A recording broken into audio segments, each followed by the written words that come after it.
belajar kimia. Kembali lagi bersama saya, tentunya untuk belajar kimia. Pada pertemuan kali ini saya akan membawakan materi reaksi-reaksi senyawa hidrokarbon. Secara umum, reaksi-reaksi senyawa hidrokarbon dibedakan menjadi yang pertama adalah reaksi substitusi, yaitu reaksi pergantian atom atau kelompok atom pada senyawa hidrokarbon tanpa mengubah jumlah dan jenis ikatannya. Lalu ada reaksi adisi, berasal dari kata add, berarti menambah, yaitu reaksi penambahan atom atau kelompok atom pada senyawa hidrokarbon melalui pemutusan ikatan rangkap. Berikutnya ada reaksi eliminasi, yaitu reaksi pengurangan atom atau kelompok atom pada senyawa hidrokarbon melalui pembentukan ikatan rangkap. Lalu yang terakhir nanti kita akan belajar mengenai reaksi pembakaran. Di mana reaksi penambahan oksigen menghasilkan gas CO2 atau CO beserta uap air. Biasanya reaksi pembakaran disebut juga dengan reaksi oksidasi. Kita mulai dari yang pertama, reaksi substitusi. Reaksi substitusi adalah reaksi pergantian atom atau gugus atom dalam suatu molekul dengan atom atau gugus atom lainnya tanpa mengubah jumlah dan jenis ikatannya. Maksudnya, kalau di reaktan itu berikatan tunggal, berarti di kanan juga harus berikatan tunggal. Nah, kalau di reaktan itu jumlah ikatannya 5, maka di kanan juga jumlah ikatannya juga harus 5. Itu maksudnya ya, tanpa mengubah jumlah dan jenis ikatannya. Reaksi ini biasanya terjadi pada senyawa hidrokarbon jenuh seperti alkana. Maksudnya hidrokarbon yang berikatan tunggal. Bentuk umum reaksi substitusi adalah AB tambah CD menghasilkan. Nah, pada prosesnya C akan berpindah ke B atau bertukar, itu maksudnya ya, di mana C bertukar dengan B, lalu B akan berpindah ke tempat si C. Nanti diperoleh kira-kira demikian, menjadi AC tambah BD. Atau dengan kata lain, AB tambah CD akan menghasilkan AC tambah BD. Jadi ada terjadi proses pergantian B menjadi C, lalu C menjadi B ini ya. Itu yang disebut dengan substitusi. Contoh, misalkan CH4 tambah Cl2, jadi gambarannya dibuat demikian. CH4 itu ini ya, untuk penguraian ikatannya. Lalu ditambah dengan Cl2 akan menghasilkan, jadi satu atom Cl ini ya, akan mengganti atom H. Jadi kira-kira demikian, CH3Cl. Nah, kalau kita lihat ke definisinya tadi, di sini semua berikatan tunggal di reaktan di kiri, maka di kanan juga harus berikatan tunggal. Perhatikan jumlah ikatannya, di kiri ada 4 tambah 1, 5, maka di kanan juga harus 5. Maka jelas ya, jumlah dan jenis ikatannya tidak boleh berubah pada reaksi substitusi. Nah, untuk reaksi ini biasanya disebut dengan reaksi monosubstitusi. Kenapa? Karena hanya satu H yang diganti dengan Cl. Nah, boleh juga dilanjut dengan seperti ini. Nah, bentuk umum CH4 kalau 1 berarti jadi CH3Cl. Namanya metil klorida atau klorometana. Itu kalau 1. Kita sebut tadi dengan monosubstitusi. Nah, boleh juga diganti 2 atom H-nya menjadi CH2Cl2. Lalu berlanjut sampai semua atom H pada CH4 berganti menjadi Cl. Ya. Jadi semuanya berubah menjadi CCl4. Semua atom H pada CH4 berganti menjadi Cl.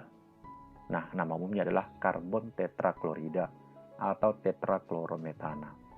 Kira-kira demikian ya untuk reaksi substitusi. Ada yang mono, di, tri, substitusi itu ya.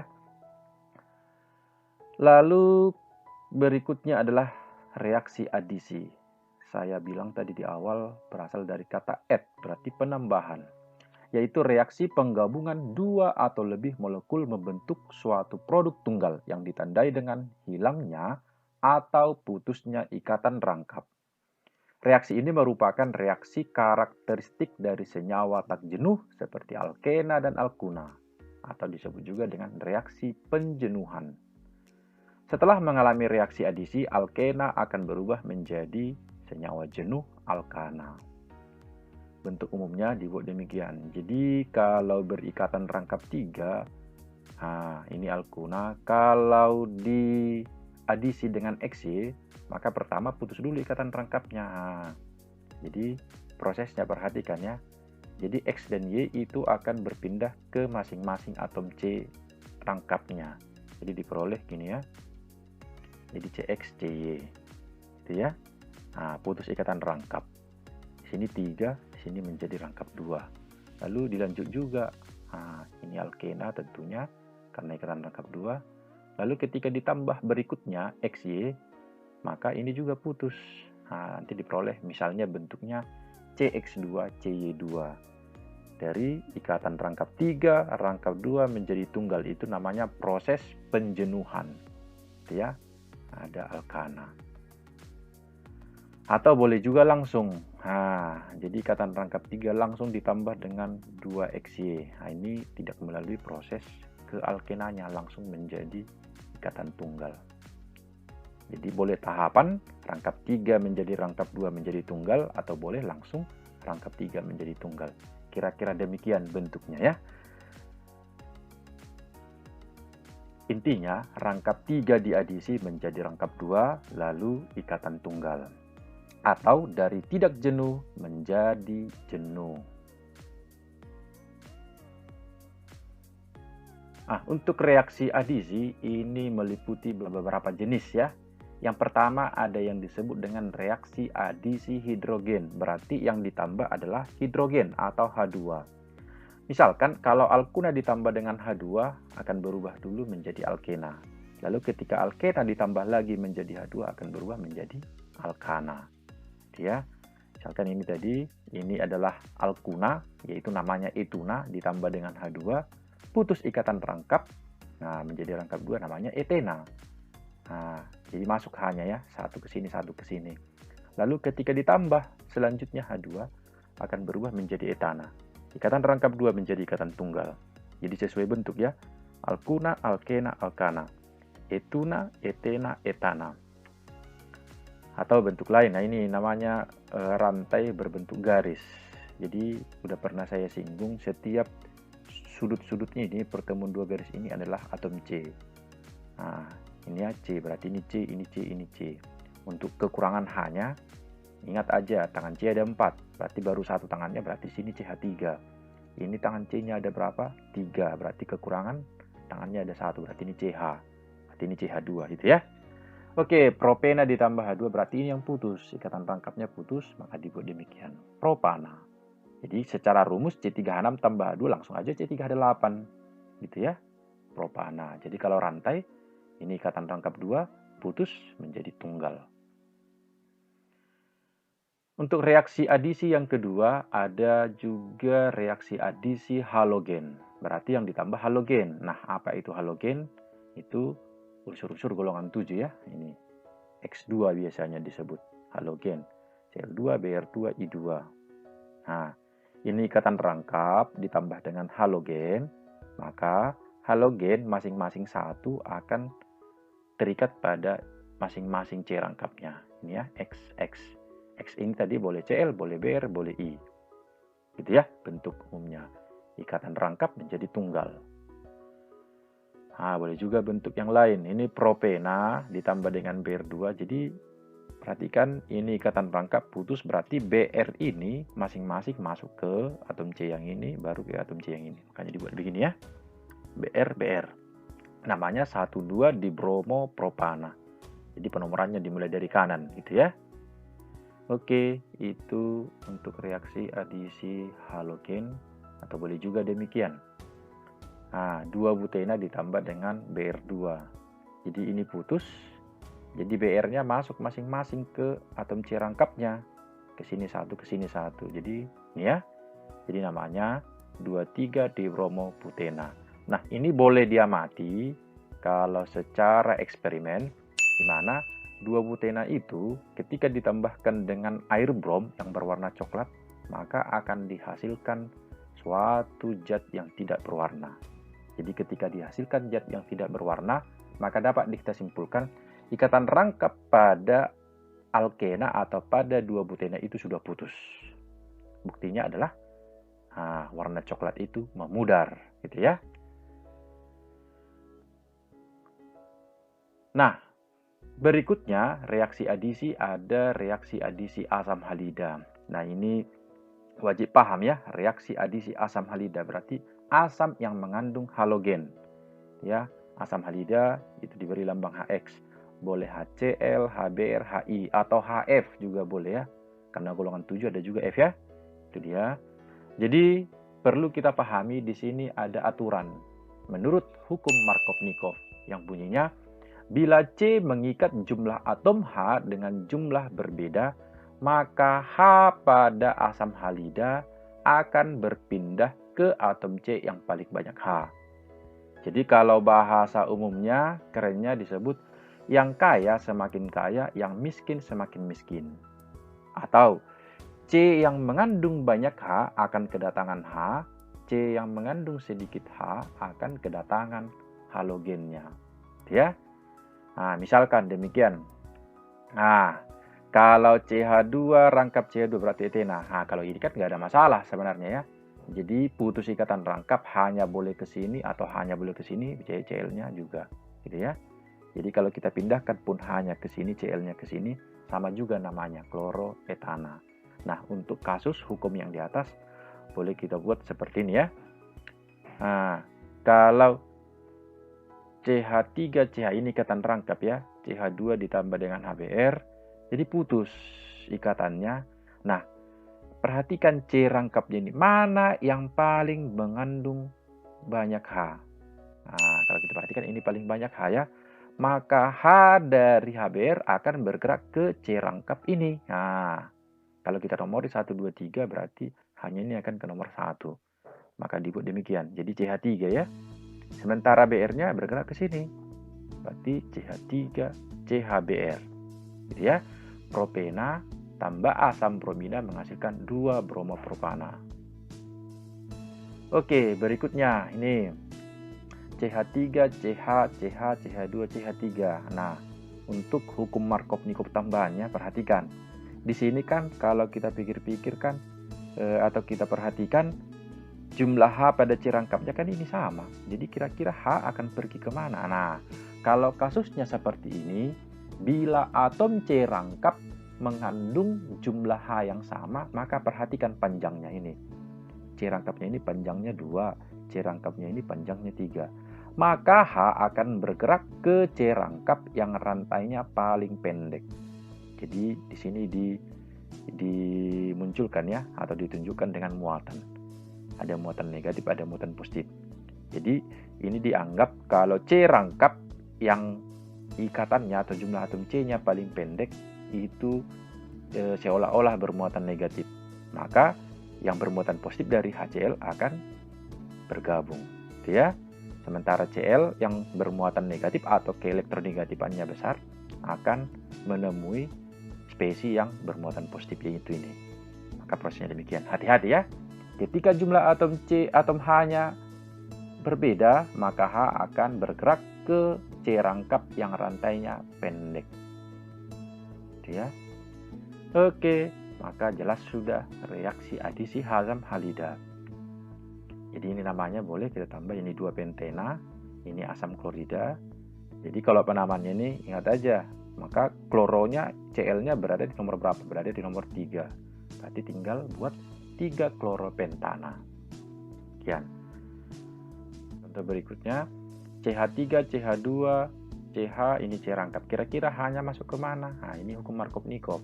Maka H akan bergerak ke C rangkap paling banyak H. Berarti sini CH3 ya. C ya, putus. Jangan lupa putusnya ya. Harus tetap putus kalau adisi.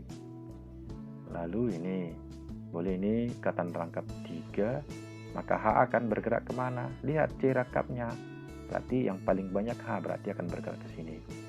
Sehingga diperoleh ini ya, CH. Jadi CH2 ini seolah-olah ya, gini ya. Kita jabarkan aja H-nya. Baru BR-nya masuk ke sini. Lalu ketika ditambah lagi HI, maka H akan bergerak ke C rangkap yang paling banyak H, maka ke sini. Ya, jadi CH3. Ini BR dan I. Gitu ya. Jadi diawali dengan 1 propuna, ini berubah menjadi 2 bromo, karena di nomor 2 bromo propena.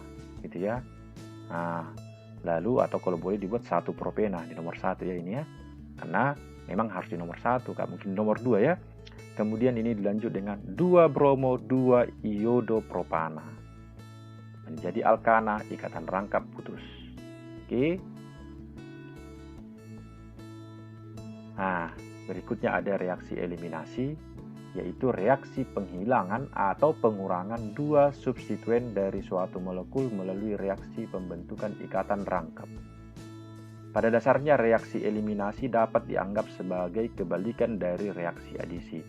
Jadi reaksi eliminasi ini sebenarnya ingat ya, kebalikan dari reaksi adisi. Jadi setiap reaksi adisi kalau kita balik itu berubah menjadi reaksi eliminasi. Itu maksudnya ya.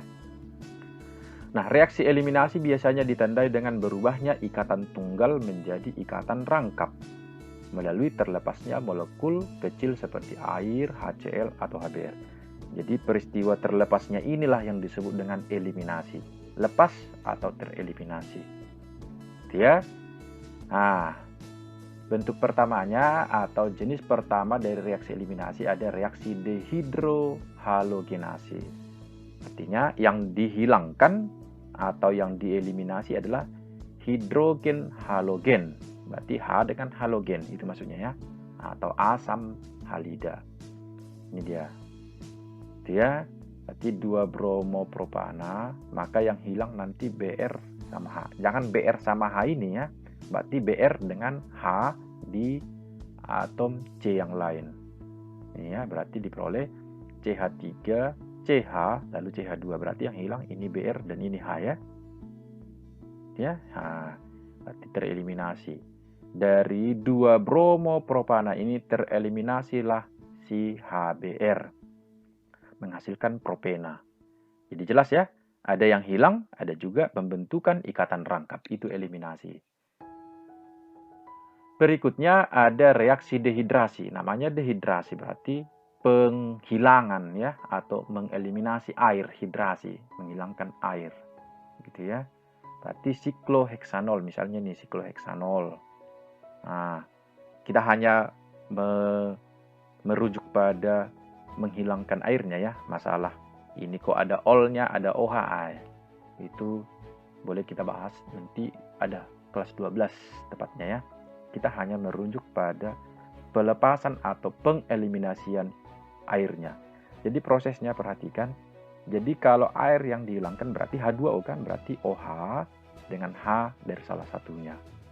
Jangan dari sini ya. OH dengan H berarti diperoleh nanti H. Jadi H2O. Kalau dari sini berarti ikatan rangkapnya ke sini. Kalau dari sini H yang diambil berarti ikatan rangkapnya ke sini, gitu ya. Jadi ada yang dilepaskan yaitu H2O. Ketika H2O dilepaskan maka terbentuk ikatan rangkap. Oke ya. Ada juga reaksi dehidrogenasi, berarti yang dihilangkan atau dieliminasi adalah hidrogen. Nah, ini misalkan propana, berarti hidrogen yang dilepaskan. Ingat, pelepasannya harus dari 2 atom C yang berbeda. Berarti kalau ini hilang, HH berarti ini menjadi ikatan rangkap. Jelas ya? Baru keluar H2-nya. Ini ada contoh yang lain. Ini dehidrasi gitu ya, ini contoh dehidrasi, air yang dikeluarkan tereliminasi menjadi CH2, rangkap CH2, lalu ini H2O-nya ya. Nah ini juga boleh, yang dihilangkan adalah HCl, berarti ini dehidrohalogenasi, ini dehidrasi. Nah yang ini juga adalah dehidrohalogenasi karena yang dilepaskan Cl dan H. Nah, yang terakhir ada reaksi pembakaran. Jadi reaksi pembakaran ini merupakan reaksi umum ya. yaitu disebut juga dengan reaksi oksidasi karena melibatkan penggabungan oksigen. Bentuk umum adalah pembakaran tidak sempurna. Senyawa hidrokarbon ditambah dengan oksigen akan menghasilkan gas karbon monoksida, CO. Keingat kalau tidak sempurna ya, CO tambah H2O. Tetapi kalau dia pembakaran sempurna akan menghasilkan gas CO2 tambah H2O. Jadi pembeda antara pembakaran tidak sempurna dan sempurna adalah produknya. Kalau tidak sempurna produknya ada gas karbon monoksida, kalau sempurna gas karbon dioksida. Itu ya. Contoh, misalkan ini pembakaran dari C2H6. Masih ingat C2H6 itu etana. Ini ya, langsung saya setarakan. Berarti menghasilkan CO2 tambah H2 karena sempurna ya. Kalau menyetarakan nggak ada masalah. Kalau ada masalah boleh buka di video yang sebelumnya. Nah, pembakaran tidak sempurnanya ini ya. Jadi yang dihasilkan CO. Ya. Jadi untuk perhitungan nanti kita perlu koefisien. Jadi prinsipnya asal senyawa hidrokarbon dibakar akan menghasilkan CO2 dan H2O kalau sempurna, CO dan H2O kalau tidak sempurna. Itu saja diingat ya. Oke, kita masuk ke latihan soal. Nah, misalkan latihan soal pertama, bedakanlah reaksi berikut termasuk reaksi adisi, eliminasi, atau substitusi. Misalnya saya buat ini ya. Jadi yang pertama ini bagian A termasuk reaksi substitusi. Karena apa? Karena hanya mengganti ya. Di sini H diganti dengan Br. Ya, kalau kita uraikan di sini tunggal, di sini juga tunggal. Yang B ini juga termasuk reaksi substitusi. Karena satu atom H diganti dengan Br. Ini ya. Yang ketiga atau yang C ini termasuk reaksi adisi karena ikatan rangkapnya putus atau Cl2-nya masuk gitu ya. Lalu yang keempat, yang D ini juga termasuk reaksi adisi karena HBr-nya masuk. Ini adisi apa? Ini adisi asam halida, ini adisi halogen. Kira-kira gitu ya. Kita hanya membedakan kalau nomor satu. Lalu yang kedua ini mengulang pelajaran yang sebelumnya ya. Ini cara penulisan nama. Jadi ini langsung saya buat. Yang bagian pertama A namanya, B ini namanya, C. Nah, nanti boleh dicek ulang ya.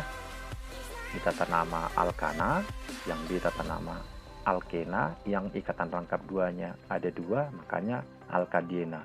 Lalu ini rangkap tiga, berarti alkuna. Ya. Kemudian ada reaksi CH3 CH2 Cl berubah menjadi CH2 CH2 tambah Cl disebut reaksi. Dari sini saja sudah ketahuan ya, atau sudah kelihatan. Ada yang keluar HCl, berarti termasuk reaksi eliminasi. Atau di sini ada muncul ikatan rangkap dua, tunggal menjadi rangkap dua, berarti termasuk reaksi eliminasi. Ini ya. Karena reaksi di kiri anak panah tidak terdapat ikatan rangkap dan di kanan anak panah terdapat ikatan rangkap dua, maka reaksi ini tergolong reaksi eliminasi. Jawabannya dodol. Yang keempat, perhatikan reaksi berikut. Kedua reaksi tersebut secara berurutan adalah reaksi, ini optionnya ya. Tinggal lihat, ikatan rangkap menjadi tunggal, berarti itu adisi. Ikatan tunggal menjadi rangkap, berarti itu adalah reaksi eliminasi. Maka jawabannya adalah ya, buat ini. Jawabannya adalah entok, adisi dan eliminasi. Lalu contoh kelima, hasil reaksi dari reaksi adisi. Nah ini ingat ada hukum Markovnikov, maka H akan bergerak kemana? Ke CH2, Cl-nya akan bergerak ke CH, maka dihasilkan kira-kira mana jawabannya? Coba, maka jawaban yang tepat adalah sesuai Markovnikov, jawabannya adalah bola ya. H bergerak ke CH2 menjadi CH3, Cl bergerak ke CH menjadi CHCl. Nah ini ada contoh yang lain, coba nanti dipelajari ya. Saya buat sama jawabannya. Iya. Jadi saya anggap untuk bahasan reaksi-reaksi hidrokarbon ini tidak ada masalah karena contoh soalnya banyak saya buat ya. Oke, baiklah. Terima kasih bagi yang sudah bergabung. Terima kasih bagi yang sudah menyaksikan video pembelajaran ini. Semoga bermanfaat. Kiranya siapapun yang menyaksikan video pembelajaran ini berada dalam keadaan sehat, kuat, semangat, dan bersukacita. Dan tentunya semakin paham dan mengerti mengenai pembelajaran kimia.